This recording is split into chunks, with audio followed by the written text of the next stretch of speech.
Allahabad high court ने conversion के खिलाफ बहुत गंभीर टिप्पणी किया है। मैं बार बार कह रहा हूं, भारत के लिए सबसे बड़ा खतरा कन्वर्जन है। कन्वर्टेड हिंदुओं ने ही भारत का विभाजन करवाया 1947 में।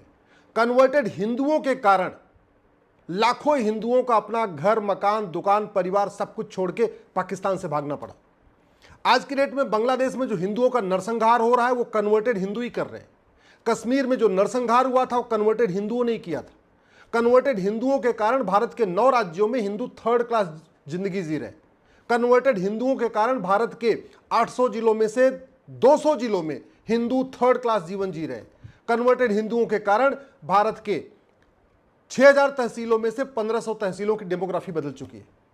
कन्वर्टेड हिंदुओं ने ही कमलेश तिवारी से लेकर कन्हैया लाल तक हजारों लोगों की निर्मम हत्या कर दिया। कन्वर्टेड हिंदुओं ने ही हजारों बहन बेटियों को सूटकेस में भर दिया या तो फ्रिज में भर दिया। इसके बावजूद कन्वर्जन के खिलाफ कठोर कार्रवाई आज तक नहीं हो रही है। भारत में अगर आप ध्यान से देखिए तो जो समस्या चल रही है वो कन्वर्जन के कारण चल रही है। कन्वर्टेड हिंदू भारत को नहीं मानते, कन्वर्टेड हिंदू वंदे मातरम नहीं बोलते, कन्वर्टेड हिंदू भारत के विचार को नहीं मानते, कन्वर्टेड हिंदू वसुधैव कुटुंबकम को नहीं मानते, कन्वर्टेड हिंदू लोकतंत्र को नहीं मानते, कन्वर्टेड हिंदू भारत के संविधान को नहीं मानते, कन्वर्टेड हिंदू भारत के नारी तू नारायणी के सिद्धांत को नहीं मानते, कन्वर्टेड हिंदू जननी जन्म भूमि से स्वर्गादेव गरीयसी के सिद्धांत को नहीं मानते, कन्वर्टेड हिंदू समता समानता समरसता को नहीं मानते। कन्वर्टेड हिंदू कभी नहीं कहते धर्म की जय हो, अधर्म का नाश हो, प्राणियों में सद्भावना हो, विश्व का कल्याण हो। तो अगर आप ध्यान से देखिए तो कन्वर्टेड हिंदू न भारत का त्यौहार मानते हैं, न भारत का विचार मानते हैं, न भारत के सिद्धांत को मानते हैं, न भारत की जीवन शैली को मानते हैं। वो सब कुछ विदेशी मानते हैं। उनका सिद्धांत विदेशी, उनकी सोच विदेशी, उनका पढ़ने का तरीका विदेशी, उनका त्यौहार मनाने का तरीका विदेशी, सब कुछ विदेशी है। इसलिए मैं बार बार कहता हूं कन्वर्जन को रोकना बहुत जरूरी है। मुगल भी यहां कन्वर्जन कराने आए थे। सत्ता तो उनके लिए एक साधन था। सत्ता उनको इसलिए चाहिए थी क्योंकि सत्ता प्राप्त करने के बाद कन्वर्ट कराना आसान होता है। अंग्रेज भी यहां व्यापार कराने नहीं आए थे, राज करने नहीं आए थे। उनका मुख्य उद्देश्य कन्वर्जन था। सत्ता प्राप्त करने से कन्वर्जन कराना आसान हो जाता है और नतीजा आप देख लीजिए। 500 सालों तक जब तक मुगलों का राज था या विदेशियों का राज था, उन्होंने केवल और एक काम किया, लगातार कन्वर्जन कराया। कन्वर्जन को रोकने के लिए हमारे पूर्वजों ने सिख पंथ बना लिया। कन्वर्जन को रोकने के लिए हमारे हजारों पूर्वजों ने बलिदान दिया। कन्वर्जन को रोकने के लिए छत्रपति शिवाजी महाराज ने इतना बड़ा बलिदान किया, गुरु गोविंद सिंह के परिवार ने इतना बड़ा बलिदान किया। इसके बावजूद हमारे ओट जीवी नोट जीवी कन्वर्जन के खिलाफ सामूहिक रूप से एक साथ होकर नहीं बोल रहे। अरे कन्वर्जन भारत के लिए, राष्ट्रीय सुरक्षा के लिए सबसे बड़ा खतरा है। और जो राष्ट्रीय सुरक्षा के लिए हमारे खतरा होता है उससे निपटने के लिए हमारे पास एक कानून है, एनएसए, नेशनल सिक्योरिटी एक्ट है। लेकिन भारत की कोई भी पुलिस एनएसए नहीं लगा रही है कि उसको डर है। मुझे समझ में नहीं आ रहा है कि एक शासन स्तर से एक नोटिफिकेशन इशू क्यों नहीं हो रहा है कि कन्वर्जन राष्ट्र की सुरक्षा के लिए खतरा है, इसलिए कन्वर्जन खिलाफ एनएसए लगाया जाए। कन्वर्जन से ज्यादा देश की एकता अखंडता को खतरा और किसी चीज से नहीं है। सबसे बड़ा खतरा देश की एकता अखंडता को कन्वर्जन से ही है। और जो देश की एकता अखंडता के लिए खतरा होता है उससे निपटने के लिए हमारे पास कानून है, यूएपीए। लेकिन कोई भी पुलिस यूएपीए नहीं लगा रही। क्यों? कि केंद्र की तरफ से राज्यों को कहा ही नहीं गया कि आप कन्वर्जन कराने वाले माफियाओं, उनके मददगारों के खिलाफ यूएपीए लगाइए। कन्वर्जन सबसे बड़ा देशद्रोह है।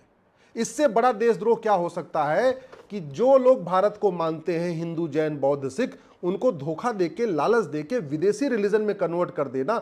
ऐसे रिलीजन में कन्वर्ट करना जो न लोकतंत्र को मानता है, न संविधान को मानता है, न जो इक्वलिटी को मानता है, न लिबर्टी को मानता है, न फ्रेटर्निटी को मानता है, जो यूनिटी को नहीं मानता, नेशनल इंटीग्रेशन को नहीं मानता, ऐसे रिलीजन में कन्वर्ट कर देना। इससे बड़ा देशद्रोह क्या होगा? और देशद्रोह के लिए भारतीय न्याय संहिता में एक प्रोविजन है। लेकिन देश की कोई भी पुलिस, किसी भी राज्य की पुलिस कन्वर्जन कराने वाले माफियाओं और उनके मददगारों पे देशद्रोह की धारा नहीं लगा रही है, क्योंकि सेंट्रल से, गृह मंत्रालय से अभी तक राज्यों को कहा ही नहीं गया कि कन्वर्जन कराने वाले माफियाओं, उनके मददगारों पे देशद्रोह की धारा लगाइए। कन्वर्जन सबसे बड़ा वेजिंग वॉर है, इनडायरेक्ट वॉर है। और ये कन्वर्जन का नतीजा है। अगर 200 जिलों की डेमोग्राफी बदली है, 1500 तहसीलों की डेमोग्राफी बदली है, 9 राज्यों की डेमोग्राफी बदली है, उसमें बहुत बड़ा योगदान कन्वर्जन का है। और उसके लिए हमारे पास वेजिंग वॉर के लिए एक धारा पहले भी थी इंडियन पिनल कोड में, भारतीय न्याय संहिता में धारा है। वेजिंग वॉर के लिए आजीवन कारावास, फांसी तक की सजा है। लेकिन कन्वर्जन कराने वाले मिशनरियों, जिहादियों और उनके मददगारों पे वेजिंग वॉर की धारा ही नहीं लग रही है।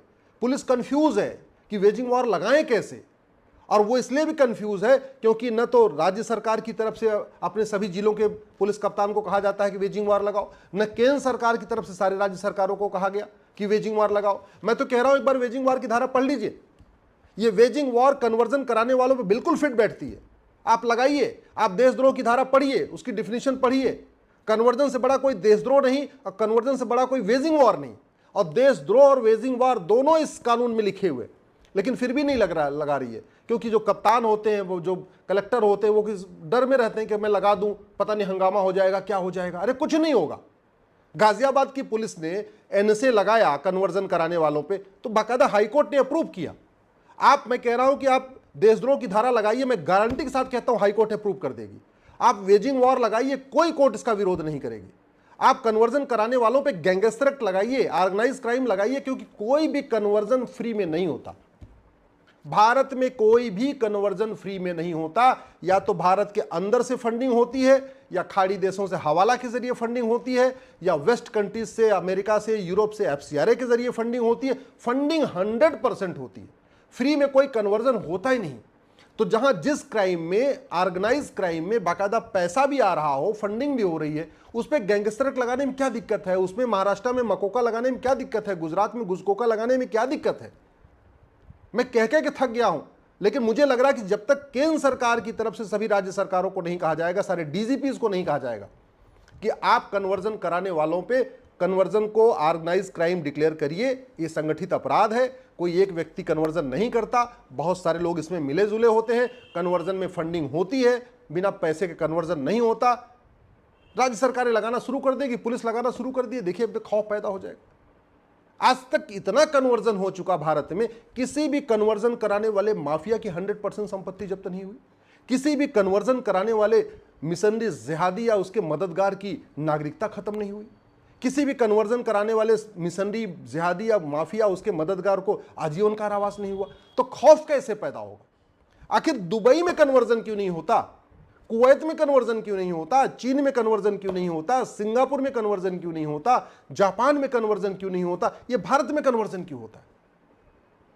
मैं हाथ जोड़ के निवेदन कर रहा हूं, भारत को बचाना है तो कन्वर्जन कराने वाले मिशनरियों, जिहादियों और उनके मददगारों पे एनएसए लगाना शुरू करिए, यूएपीए लगाना शुरू करिए, देशद्रोह की धारा लगाना शुरू करिए, वेजिंग वॉर की धारा लगाना शुरू करिए, गैंगस्टर एक्ट लगाना शुरू करिए, कन्वर्जन कराने वाले मिशनरियों, जिहादियों, उनकी मददगारों की 100% संपत्ति जब्त करना शुरू करिए, कन्वर्जन कराने वाले मिशनरियों, जिहादियों और उनके मददगारों की सिटीजनशिप खत्म करने के लिए आप सिटीजनशिप एक्ट में बदलाव करिए।